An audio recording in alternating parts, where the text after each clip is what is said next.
Hola, radioelectrónico. En este vídeo voy a enseñarte a diseñar circuitos para controlar la iluminación de diodos LED mediante el uso de transistores bipolares.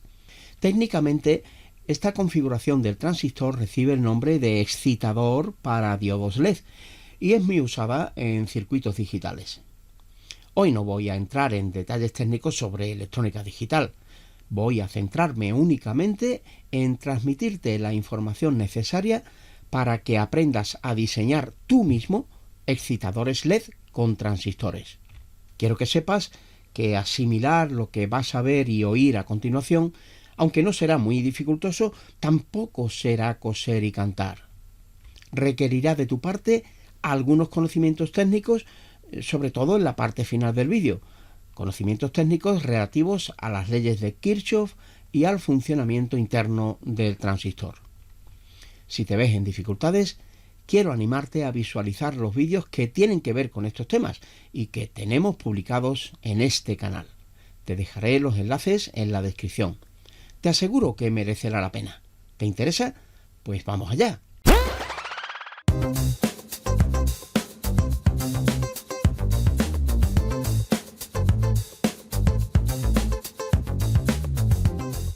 En electrónica digital se trabaja con dos niveles lógicos de tensión, nivel bajo o 0 y nivel alto o 1. Existen ciertos márgenes entre los que estos niveles de tensión pueden moverse, dependiendo de la tecnología utilizada. Si bien el nivel bajo suele estar siempre próximo a 0 voltios, el nivel alto o 1 puede moverse entre 2 y 5 voltios aproximadamente. En este vídeo voy a usar como nivel alto un valor de 5 voltios.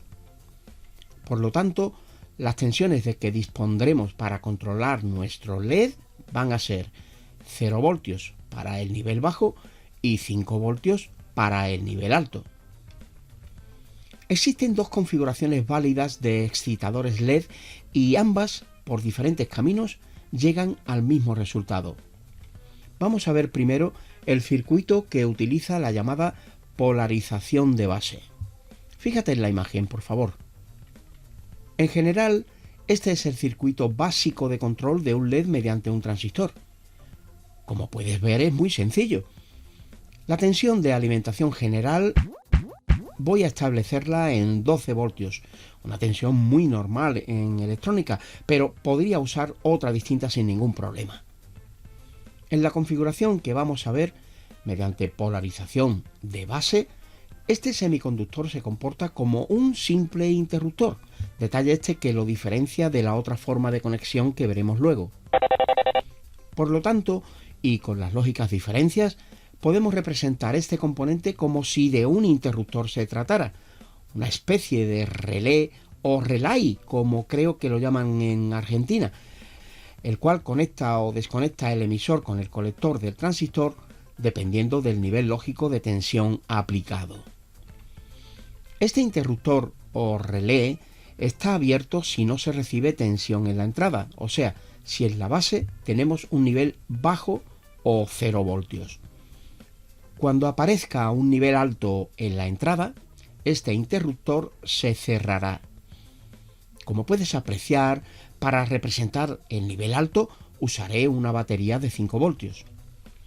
En serie con ella voy a colocar un interruptor para poder aplicar o no aplicar a voluntad estos 5 voltios a la base del transistor. Cuando no se aplican los 5 voltios a la entrada, con lo que en ella tendríamos un nivel bajo de 0 voltios, el interruptor que simula al transistor estará abierto y al LED no le llegará corriente alguna. Pero si aplicamos los 5 voltios, o sea, un nivel alto a la entrada, el interruptor simulado se cerrará. El LED se conectará a la batería y entonces circulará corriente a su través. Esta es la teoría. Ahora vamos a ver cómo funciona en la práctica.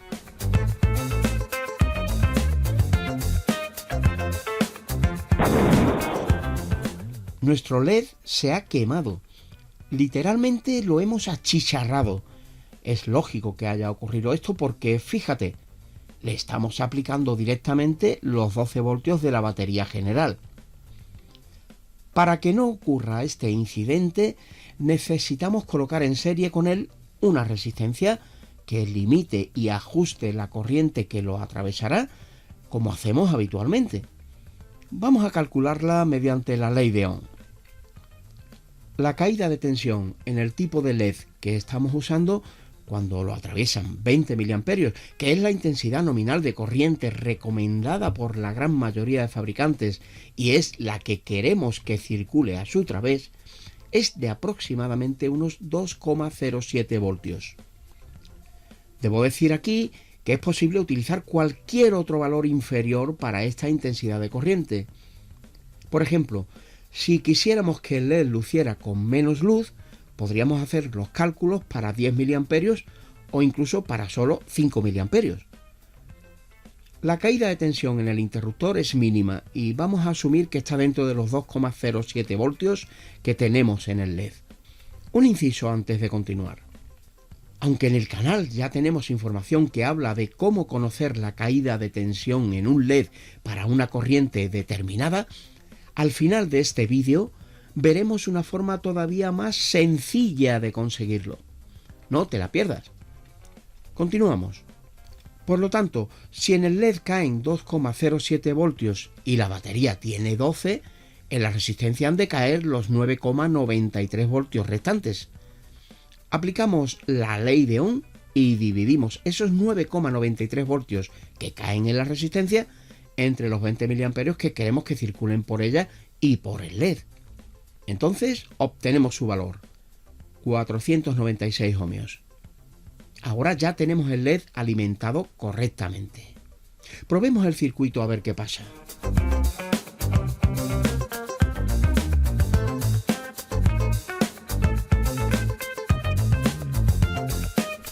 Aparentemente nuestro montaje funciona bien, pero debemos tener en cuenta una cosa. Lo que hemos visto lo hemos hecho sustituyendo el transistor por un interruptor virtual, que hemos supuesto que se activa al aplicarle una tensión de 5 voltios a su entrada. Pero en la práctica, el trabajo de este interruptor virtual lo realiza un transistor. Por lo tanto, para comprobar si de verdad este circuito funciona, debemos analizarlo usando un transistor real. Vamos allá.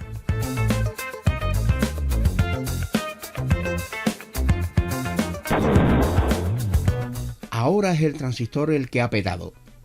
¿Por qué? Lo que hemos llamado entrada es en realidad la unión base-emisor del transistor. En definitiva, esta unión es un diodo, distinto a un LED, pero un diodo al fin y al cabo, y le hemos aplicado directamente 5 voltios en conducción directa.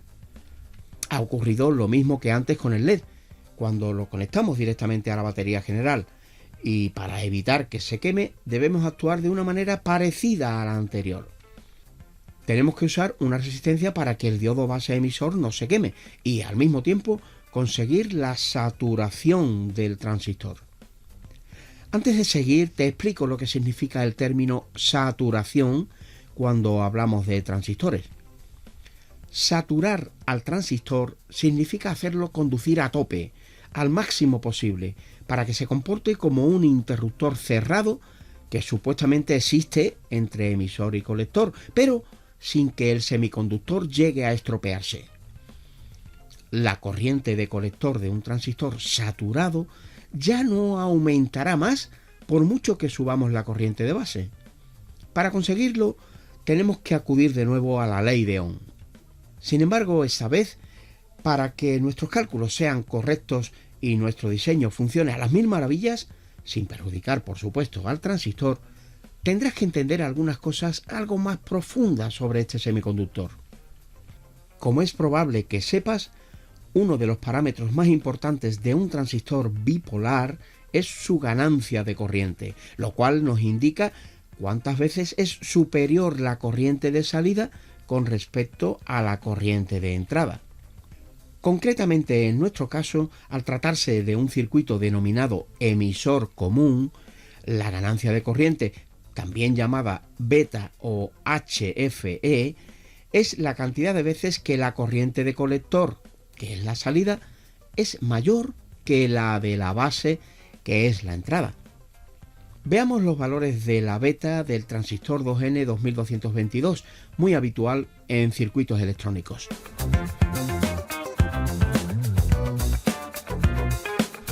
El fabricante indica una ganancia de corriente mínima de 100 y una máxima de 300. Esto para este BJT 2N2222. Lo que el fabricante quiere decir con esto es que eligiendo un transistor de este tipo al azar, podemos encontrarnos con cualquier valor de ganancia dentro de ese margen. Esto supone que para obtener los 20 mA en el colector, tendríamos que hacer el siguiente cálculo. Esos 20 mA que queremos que circulen por el colector los dividimos entre la ganancia mínima, 100, y esto nos da una corriente necesaria en la base de 0,2 mA. Así, con 0,2 mA en la base, si la ganancia del transistor es de 100, tendríamos los 20 mA en el colector. Observa que hemos usado para hacer este cálculo la ganancia más baja, para asegurarnos así que el transistor se satura, ya que en el caso de que la ganancia real del transistor fuera de 300, seguirían circulando a través de él 20 mA, ya que no puede aumentar más debido a la limitación impuesta por la resistencia de colector. Si hiciéramos el primer cálculo con la ganancia más alta posible, o sea, 300, y después en la práctica resulta que el transistor tuviera solo una ganancia de 100, sí que tendríamos problemas, porque el semiconductor no llegaría a saturarse. Vamos a comprobarlo. Repitamos los cálculos suponiendo esta posibilidad para que lo tengas más claro. 20 mA que queremos por el colector divididos entre una ganancia de 300 nos da una corriente aproximada en la base de 0,07 mA. Pero si luego resulta que el transistor solo tiene una beta de 100, solo obtendríamos en el colector 7 mA y no los 20 que queríamos en un principio. En este último caso, el transistor no estaría saturado, solo estaría conduciendo en parte, no se estaría comportando como un interruptor cerrado. Por lo tanto, queda claro que para hacer los cálculos tenemos que usar la beta más baja, para asegurar así que el transistor se sature. Una vez que conocemos la corriente de base óptima, ya tenemos claro que esta es de 0,2 mA, el valor de la resistencia de base que tendríamos que utilizar la buscamos mediante la ley de Ohm y el siguiente razonamiento. Según Kirchhoff, la ecuación de la malla base-emisor es la que puedes ver en pantalla. Despejando VRB, obtenemos la tensión que cae en la resistencia de base, 4,3 voltios. Por lo tanto, aplicando ahora Ohm, tendríamos 4,3 voltios divididos entre 0,2 miliamperios igual a 21,5 kiloohmios. Con esto, teóricamente, ya estaríamos haciendo trabajar al transistor en la región de saturación. Entre su emisor y su colector no habría apenas caída de tensión y se estaría comportando como un interruptor cerrado. En estas condiciones, el transistor no opondría apenas resistencia al paso de la corriente, la cual pasaría a su través y a través del LED con el valor previamente calculado de 20 miliamperios aproximadamente. Pero esto es solo teoría y existen varias razones para actuar de otra manera. La primera ya la hemos mencionado, y es que la beta no es una cantidad fija ni siquiera cuando comparamos un mismo modelo de transistor. Es decir, que si compramos en una tienda 10 transistores del tipo 2N2222, aparentemente idénticos, al medirles la ganancia de corriente individualmente a cada uno de ellos, veríamos que ninguno tiene exactamente la misma beta. Por esta razón, ya lo hemos dicho, los fabricantes indican este parámetro con un margen determinado para cada tipo de transistor. Según hemos visto, para el mencionado 2N2222, Motorola indica una beta de entre un mínimo de 100 y un máximo de 300. Lo que aún no te hemos dicho es que este es el margen de ganancia para una corriente de colector de 150 miliamperios.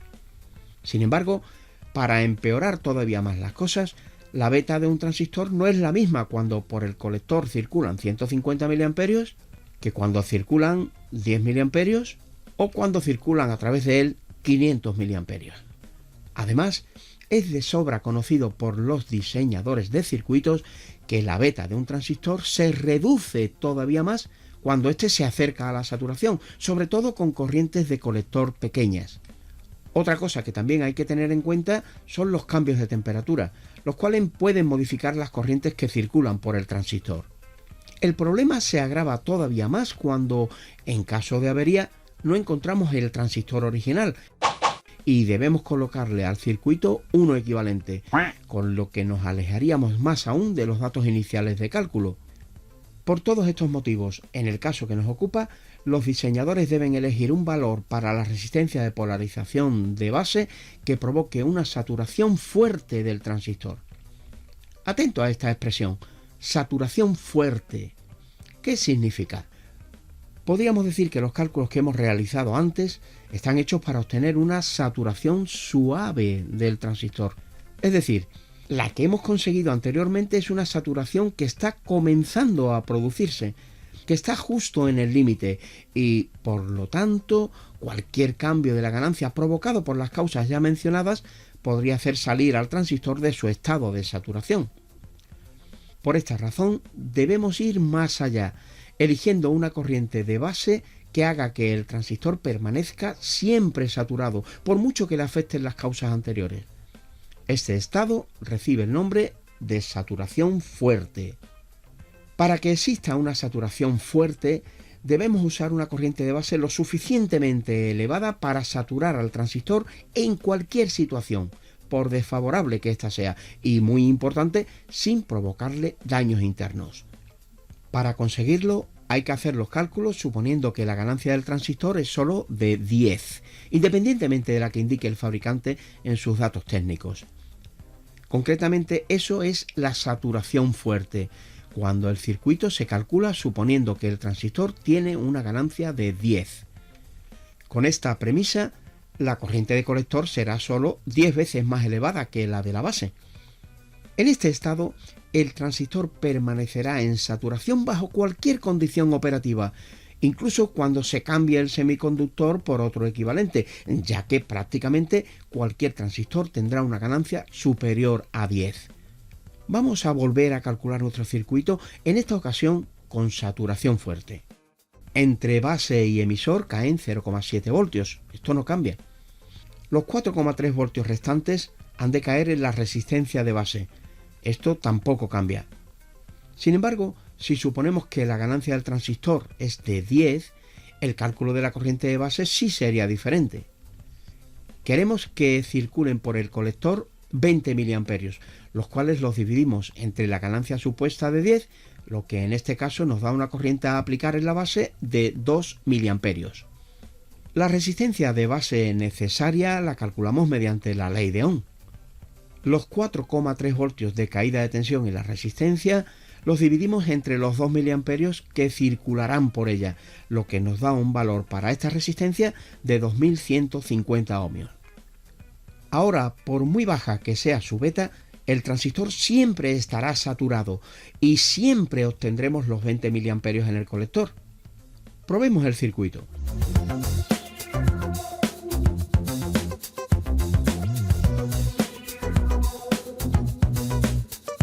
Perfecto. Los valores de tensiones e intensidades de corriente son prácticamente los calculados. Seguimos adelante. A continuación veremos el circuito excitador que utiliza la llamada polarización de emisor y las bases para su diseño.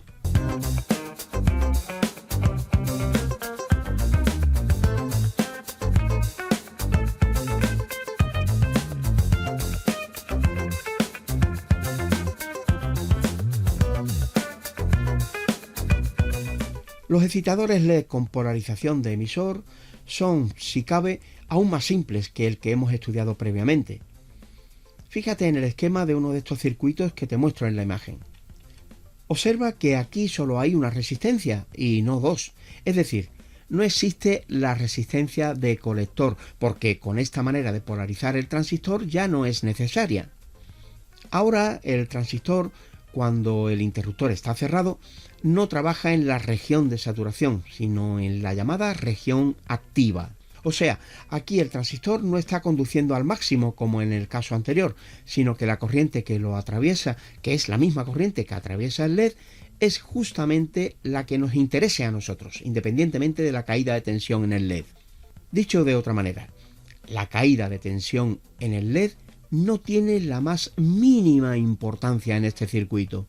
Da exactamente igual que esa tensión sea de 1,9, de 2, de 3 o de 4 voltios, porque a través del LED siempre circulará la intensidad de corriente que nosotros queramos.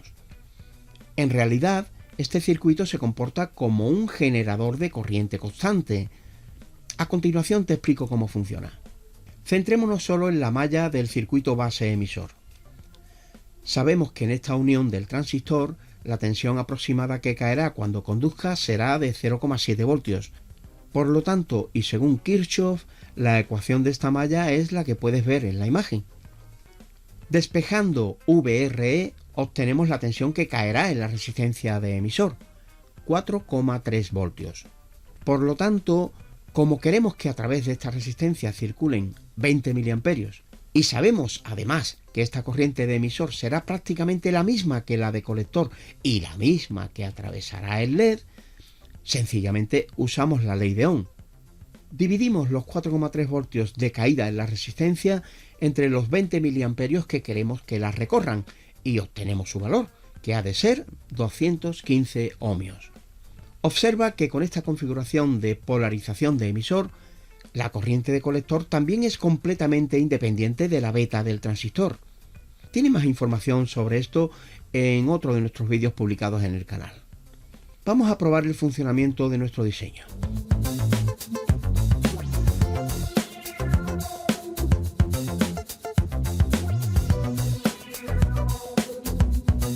Como podemos ver, la corriente por el LED es prácticamente la calculada.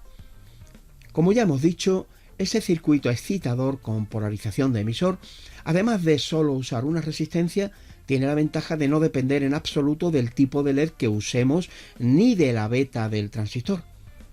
Una vez fijada la intensidad de corriente que queremos que atraviese al LED, podemos conectarle cualquier tipo o modelo de diodo, siempre que su caída de tensión esté por debajo de la tensión de alimentación general. Es más, incluso podríamos conectar en serie varios LED sin que influyera lo más mínimo en su iluminación, ya que por todos y cada uno de ellos circulará la corriente elegida previamente por nosotros. Observa cómo ocurre esto último en este mismo circuito, habiendo añadido varios LEDs en serie en el colector del transistor. Caso de tener la necesidad de conectar una cantidad mayor de LED, podemos acudir a la conexión mixta serie paralelo, siempre que tengamos la precaución de hacer las ramas de LED idénticas entre ellas, para que de esta forma la corriente se divida en partes iguales. Además, tendremos que recalcular la corriente total necesaria, modificando la resistencia de emisor y eligiendo un transistor adecuado a la intensidad de corriente que va a manejar. En nuestro caso, hemos reducido la resistencia de emisor aproximadamente a la mitad para duplicar la corriente hasta los 40 miliamperios y hemos colocado dos ramas de LED idénticas para que por cada una de ellas circulen los 20 miliamperios calculados en un principio. Por último, vamos a enseñarte una manera muy sencilla con la que podrás conocer la caída de tensión en un LED cuando es atravesado por una intensidad de corriente determinada. Fíjate en la imagen. Vas a necesitar una batería o fuente de alimentación de entre 10 y 20 voltios, un voltímetro y un miliamperímetro, o en su defecto un polímetro, uno o dos interruptores, un potenciómetro de 1 kiloohmio para el ajuste grueso, un potenciómetro de 50 ohmios para el ajuste fino y una resistencia de 270 ohmios. Voy a mostrarte dos versiones para llevar a cabo este montaje. Una versión incorpora un voltímetro y un amperímetro. La otra versión, si no dispones de los anteriores instrumentos, puedes llevarla a cabo con un polímetro. Por supuesto, el circuito más completo y más cómodo de usar es el que incorpora el voltímetro y el amperímetro. Basta con colocar el LED en su sitio con la polaridad correcta, cerrar el interruptor y ajustar la intensidad de corriente que queremos que circule a través del diodo mediante ambos potenciómetros. Una vez hecho esto, visualizamos la caída de tensión en el voltímetro. Si no dispones de voltímetro y amperímetro separados, puedes usar tu polímetro digital, primero como amperímetro y luego como voltímetro. En este caso, deberás añadir al circuito otro interruptor, tal y como puedes ver en la imagen. Este segundo interruptor servirá para darle continuidad al circuito una vez que desconectes el polímetro configurado como amperímetro. Fíjate en el proceso a seguir. Primero conectamos el polímetro como amperímetro, tal y como ves en la imagen, en una escala adecuada para la medición de entre 10 y 50 miliamperios. Ajustamos la corriente deseada a través del LED mediante los potenciómetros.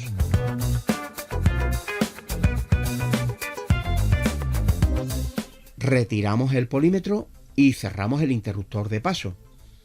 Ahora conectamos el polímetro como voltímetro a los terminales del LED en una escala de tensión adecuada para medir entre 2 y 4 voltios.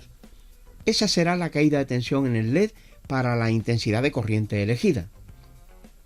Y si te atreves con todo, te dejo un boceto para implementar la carátula de tu comprobador de diodos LED. ¿Qué te parece?